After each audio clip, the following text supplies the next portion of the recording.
ሰላም ጤና ይስጥልኝ እንደምን ቆያችሁ ውድ አድማጮቻችን ይህ ፋስ ስፖርት ዩብ ነው። ተወዳጁና ተናፋቂው የእንግሊዝ ፕሪሚየር ሊግ አርብ ምሽት አርሰናል ከኮቨንተሪ ሲቲ በሚያደርጉት ጨዋታ የሚጀመር ሲሆን ቅዳሜና እሁድም እንደዚሁ በርካታ ጨዋታዎች ቀጥለው ይካሄዳሉ። ሰኞ ምሽት 4 ሰዓት የለንደኑ ኃያል ክለብ ቼልሲ ወደ ጎረቤት ክለብ ፉልሃም በማቅናት ከፉልሃም ጋር የሚያደርገው ጨዋታ በእጅጉ ይጠበቃል። የቼልሲው አዲሱ አሰልጣኝ ዣቪ አሎንሶ ፕሬስ ኮንፈረንስ ላይ ተገኝተው ጨዋታውን በተመለከተ ማብራሪያ ሰጥቷል። ስለ ተጫዋቾች ሁኔታ አጠቃላይ ስለ ቡድኑ ሁኔታ ማብራሪያ ሰጥቷል። አሰልጣኝ ዣቪ አሎንሶ ያነሷቸውን ዋና ዋና ጉዳዮችን እንመለከታለን። እስከ መጨረሻው አብራችሁን ቆዩ። ተናፋቂውና ተወዳጁ የእንግሊዝ ፕሪሚየር ሊግ አሁን የ2026 የ2027 አርብ ምሽት ይጀምራል። አርብ ምሽት አዳጊው ክለብ ኮቨንትሪ ሲቲ ከአምናው ሻምፒዮን አርሰናል ጋር በሚያደርጉት ጨዋታ የእንግሊዝ ፕሪሚየር ሊግ የዚህ ዓመት ውድድር በይፋ ይጀምራል። ቅዳሜና እሁድ እንደዚሁ ጨዋታዎች ቀጥለው ይካሄዱና በየትኛውም የአውሮፓ ውድድሮች ላይ የማይሳተፈው የለንደኑ ኃያል ክለብ ቼልሲ ሰኞ ምሽት 4 ሰዓት ላይ ወደ ጎረቤት ክለብ ወደ ሆነ ፉልሃም በማቅናት ከፉልሃም ጋር የሚያደርገው ጨዋታ በእጅጉ ይጠበቃል። የለንደን ደርቢ ጨዋታ ነው። ሁለቱ ቡድኖች የሚያደርጉት ጨዋታ ብዙ ጊዜ አዝናኝ፣ በጣም በእልህ የተሞላና እንደዚሁም በጣም ይሄ ፍትጊያዎች የበዙበት ታላቅ ደርቢ ነው ብሎ መናገር ይቻላል። የቼልሲው አዲሱ አሰልጣኝ ዣቪ አሎንሶ ፕሬስ ኮንፈረንስ ላይ ተገኝተው ከጋዜጠኞች የተለያዩ ጥያቄዎችን ተነስተውላቸው ዣቪ አሎንሶ ሐሳባቸውን ሰጥተዋል። በተለይ ተጫዋቾች ላይ በማተኮር አሁን ተጫዋቾች ያሉበትን ሁኔታ በጥልቀት ለጋዜጠኞች ገለጻ አድርገውላቸዋል። እስኪ ዣቪ አሎንሶ ካነሷቸው ዋና ዋና ጉዳዮች መካከል በቅድሚያ ስለ ኮልዊል ነበረ ሐሳባቸውን የሰነዘሩት። ስለ ኮልዊል ምንድነው አሉት? በፕሪሲዝኑ ወደ ትክክለኛ የፕሪሲዝን ያደረግነው የፕሪሲዝን ዝግጅት ኮልዊል ወደ ትክክለኛ አቋሙ እንዲመለስ ረድቶታል።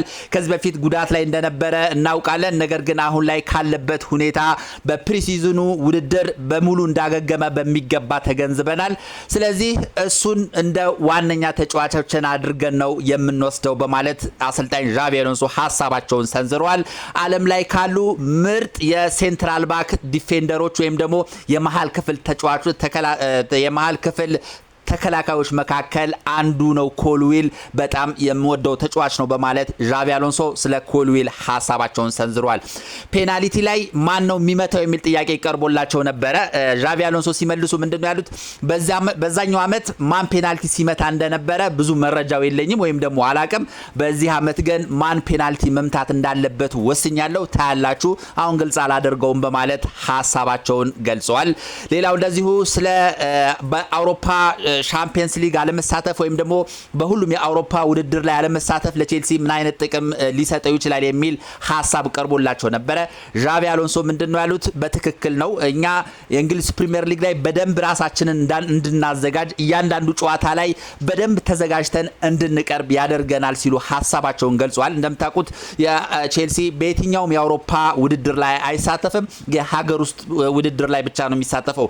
የእንግሊዝ ፕሪሚየር ሊግ ላይ ኤፍኤ ካፕ እንደዚሁም ካርሊንግ ካፕ ብቻ ላይ የሚሳተፍ መሆኑ ቼልሲ የተሻለ ዝግጅት ለማድረግ እንደሚያመቸው ይታወቃል። ዣቪ አሎንሶም ይህንን በማረጋገጥ እውነት ነው በሀገር ውስጥ ውድድር ብቻ መገደባችን ለእያንዳንዱ ጨዋታ የተሻለ ዝግጅት እንድናደርግ ይረዳናል በማለት ነው ዣቪ አሎንሶ ሐሳባቸውን የሰጡት።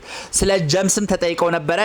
ስለ ጀምስ ፖዚሽን ተጠይቀው ጀምስ የትኛውን ቦታ ላይ መጫወት ይችላል፣ አስደናቂ ተጫዋች ነው፣ የቡድናችን ካፒቴን ነው። ካፒቴን ብቻ አይደለም ያለው ሜንታሊቲው፣ ይሄ ለጨዋታ ያለው ጉጉት፣ ለክለቡ የሚሰጠው ፍቅር እጅግ አስደናቂ ነው። ስለዚህ እሱን በተሻለ ቦታ ለማጫወት እንሞክራለን ሲሉ ነው ሐሳባቸውን የሰነዘሩ። ሌላው ቶፕ 4 ስለመጨረስም ተጠይቀው ነበረ።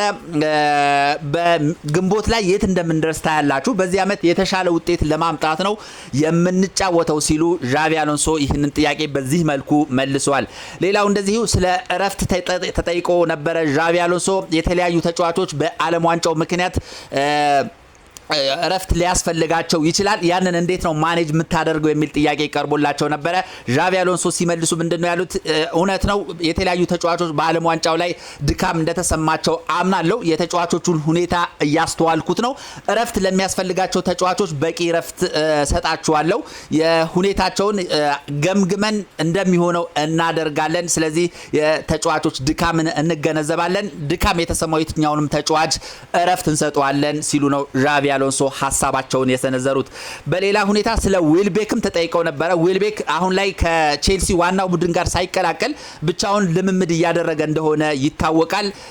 ብቻውን ልምምድ እያደረገ ይገኛል። አሁን ወደ ዋናው ልምምድ ይመለሳል ብዬ አስባለሁ። ጥሩ ይሄ ብቻውን ሆኖ ጥሩ ልምምዶችን ሲያደርግ ነበር። አሁን ግን ወደኛ ተቀላቅሎ ከኛ ጋር ልምምድ መስራት ይጀምራል በማለት ስለ አዲሱ ፈራሚ ዊልቤክ ሀሳባቸውን ሰንዝረዋል። በሌላ በኩል ደግሞ ወሳኙ ነገር ስለ ኢንዞ ፈርናንዴዝ ተጠይቀው ነበረ። ኢንዞ ፈርናንዴዝ እጅግ አስደናቂ ተጫዋች ነው በማለት የኢንዞ ፈርናንዴዝን ብቃት መስክሯል። ዣቪ አሎንሶ ከኛ ጋር ልምምድ በሚገባ እየሰራ ነው። አሁን ላይ ከኛ ጋር ጥሩ ጊዜን እያሳለፈ ይገኛል። ሰኞ በሚደረገው ከፉልሃም ጋር በሚደረገውም ጨዋታ ላይ ይሰለፋል በማለት አሰልጣኝ ዣቪ አሎንሶ ማረጋገጫ ሰጥተዋል። ብዙዎች በዚህ ጨዋታ ላይ ላይሰለፍ ይችላል፣ ምክንያቱም የዝውውሩ ሁኔታ ገና ያልተጠናቀቀ በመሆኑ ስለሱ የሚወሩ ነገሮች ስላሉ በተቀማጭ ወንበር ላይ ሊቀመጥ ይችላል ወይም ደግሞ ከቡድኑ ውጪ ሊሆን ይችላል የሚሉ ሀሳቦች እየተሰነዘሩ ነበር። ነገር ግን ዣቪ አሎንሶ እንዳረጋገጡት ከሆነ ሰኞ በሚደረገው ጨዋታ ላይ በቋሚነት ይሰለፋል በማለት ሀሳባቸውን ገልጸዋል። ሌላው ስለ ጃኦ ፔድሮ ተጠይቀው ነበረ።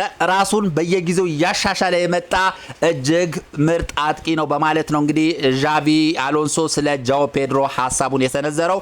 አሁን ላይ ቼልሲ የፊት መስመራችን ላይ የምንተማመንበት ተጫዋች ቢኖር ጃኦ ፔድሮ ነው። በፕሪሲዝኑ አይታችሁታል። ያሳየው እንቅስቃሴ ድንቅ ነው። አዲስ ኮንትራትም ከቼልሲ ጋር ተፈራርሟል። ስለዚህ እሱ ልጅ ጃኦ ፔድሮ ማለታቸው ነው። ከቼልሲ ጋር የሚኖረው የወደፊት ሁኔታ ብሩህ ነው በማለት ስለ ጃኦ ፔድሮ እንግዲህ አሰልጣኝ ዣቪ አሎንሶ ሀሳባቸውን ሰንዝረዋል። ከሞላ ጎደል እንግዲህ የቼልሲው አዲሱ አሰልጣኝ ዣቪ አሎንሶ ያነሷቸው ዋና ዋና ሀሳቦች እነዚህ ናቸው። ቼልሲ ሰኞ ምሽት 4 ሰዓት ላይ ከፉልሃ ወደ ክራቨን ኮቴጅ በማምራት ከፉልሃም ጋር እጅግ ተጠባቂ ጨዋታ የሚያደርግ ይሆናል። ሰኞ ቼልሲ የመጨረሻ የፕሪሚየር ሊጉን ጨዋታ ነው የሚያደርገው። አርብ ምሽት አርሰናል ከኮቨንተሪ ሲቲ በሚያደርጉት ጨዋታ የእንግሊዝ ፕሪሚየር ሊግ ይጀመርና ቅዳሜና እሁድ በርካታ ጨዋታዎች ተከትለው ይካሄዳሉ። ሰኞ ደግሞ የእንግሊዝ ፕሪሚየር ሊግ የመጀመሪያ ሳምንት መዝጊያ ጨዋታ ቼልሲ ከፉልሃም ጋር በሚያደርጉት ጨዋታ ይጠበቃል። ቼልሲ አሁን ላይ በየትኛውም የአውሮፓ ውድድሮች የማይሳተፍ በመሆኑ ለእንግሊዝ ፕሪሚየር ሊግ ተፎካካሪ ይሆናል ተብሎ ይጠበቃል። በርካታ የስፖርት ተንታኞች ስፖርት ገማቾች እንደዚሁም የስፖርት ይሄ ትንታኔ የሚሰጡ ጋዜጠኞች ሳይቀር ቼልሲ በዚህ ዓመት የዋንጫ ተፎካካሪ ሊሆን ይችላል እያሉ ሀሳባቸውን እየሰነዘሩ ይገኛሉ። ምንም እንኳ አርሰናል የተሻለ ዋንጫውን የማንሳት እድል ቢሰጡትም ነገር ግን ቼልሲም ቀላል ተፎካካሪ እንደማይሆን እየገመቱ ይገኛሉ። እንግዲህ ቼልሲን በተመለከተ አሰልጣኝ ዣቪ አሎንሶ ያነሷቸው ዋና ዋና ሀሳቦች እነዚህ ነበሩ። በሌሎች ቼልሲን በተመለከቱ ዘገባዎች እንገናኛለን። መልካም ጊዜ።